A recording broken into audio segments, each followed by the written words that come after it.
1905 সালের বঙ্গভঙ্গের কারণ ও ফলাফল। ব্রিটিশ ভারতের শাসনতান্ত্রিক ইতিহাসে বঙ্গভঙ্গ পরিকল্পনা একটি উল্লেখযোগ্য ঘটনা।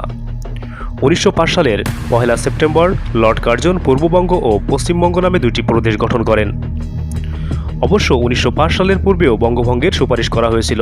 সেই সুপারিশ অনুযায়ী ঢাকা, চট্টগ্রাম, রাজশাহী ও আসামকে নিয়ে পূর্ব বাংলা প্রদেশ গঠন করা হয়, যার রাজধানী করা হয় ঢাকাকে। বঙ্গভঙ্গ অবিভক্ত বাংলায় তথা সমগ্র ভারতীয় উপমহাদেশের রাজনীতিতে একটি গুরুত্বপূর্ণ ঘটনা। 1905 সালের পূর্বে বাংলা প্রেসিডেন্সি ছিল ভারতের সর্ববৃহৎ প্রদেশ। 1905 সালের 1 সেপ্টেম্বর বঙ্গভঙ্গের ঘোষণা প্রদান করা হয় এবং 16 অক্টোবর থেকে তা কার্যকর করা হয়। ঢাকা, রাজশাহী, চট্টগ্রাম এবং আসাম নিয়ে গঠিত হয় পূর্ববঙ্গ ও আসাম প্রদেশ। এই নতুন প্রদেশের রাজধানী হয় ঢাকা। পশ্চিমবঙ্গ, বাংলা, বিহার ও উড়িষ্যা নিয়ে গঠিত হয় পশ্চিমবঙ্গ প্রদেশ। এর রাজধানী হয় কলকাতা। বঙ্গভঙ্গের কারণ। প্রশাসনিক কারণ। 7 কোটি জনসংখ্যা অধ্যুষিত বঙ্গপ্রদেশ একজন প্রশাসকের পক্ষে রাজধানী কলকাতা থেকে সুষ্ঠু শাসন পরিচালনা করা দুরূহ ব্যাপার ছিল। তাই প্রশাসনিক সুবিধার্থে তদানীন্তন ভাইসরয় বঙ্গপ্রদেশকে বিভক্ত করেন। অর্থনৈতিক কারণ। পূর্ব বাংলার কাঁচামালে কলকাতায় গড়ে উঠেছিল বিভিন্ন শিল্প কারখানা। অপরদিকে পূর্ববঙ্গ দিন দিন অনগ্রসরতার দিকে এগোচ্ছিল। তাই ব্রিটিশরা ভেবেছিল বঙ্গভঙ্গ হলে পূর্ব বাংলা অর্থনৈতিক দিক থেকে উন্নত হবে। রাজনৈতিক কারণ। পূর্ব বাংলা মুসলিম সংখ্যাগরিষ্ঠ অঞ্চল হলেও শিক্ষা দীক্ষায় ছিল অনুন্নত ও অবহেলিত।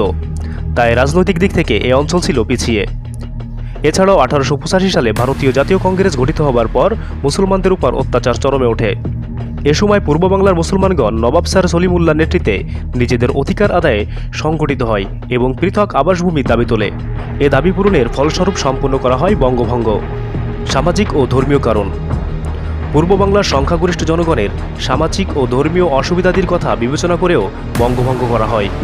1905 সালের বঙ্গভঙ্গের ফলাফল।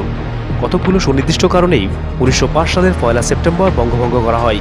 বঙ্গভঙ্গকে কেন্দ্র করে এদেশের মুসলমানদের মধ্যে রাজনৈতিক সচেতনতা জাগ্রত হয়। তবে বঙ্গভঙ্গ রদকে কেন্দ্র করে মুসলমানগণ আরও বেশি রাজনৈতিক অভিজ্ঞতা অর্জন করে। মুসলমানদের যে সুবিধা হয়েছিল, হিংসাপরায়ণ হিন্দু সম্প্রদায় তা সহ্য করতে পারেননি।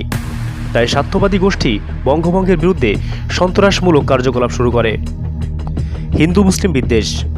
একদিকে বঙ্গভঙ্গের সমর্থনে মুসলমানরা সোচ্চার হয়ে ওঠে, অপরদিকে বঙ্গভঙ্গের বিরুদ্ধে হিন্দু সম্প্রদায়ের আন্দোলন শুরু হয়। ফলে শেষ পর্যন্ত হিন্দু মুসলিম বিদ্বেষ চরম আকার ধারণ করে এবং সাম্প্রদায়িক দাঙ্গা সৃষ্টি হয়।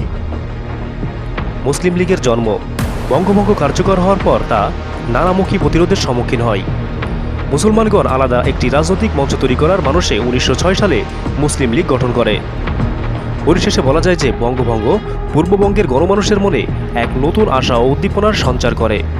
ঢাকা নতুন প্রদেশের রাজধানী হওয়ায় নতুন অফিস, আদালত ও সুরমা আট্টলিকা গড়ে ওঠে এবং ঢাকার শ্রীবৃদ্ধি ঘটে। কিন্তু কায়েমি স্বার্থবাদী মহল ও বর্ণবাদী হিন্দুরা এটা মেনে নিতে পারেননি। তাই তারা বঙ্গভঙ্গের বিরুদ্ধে ব্যাপক আন্দোলন গড়ে তোলে।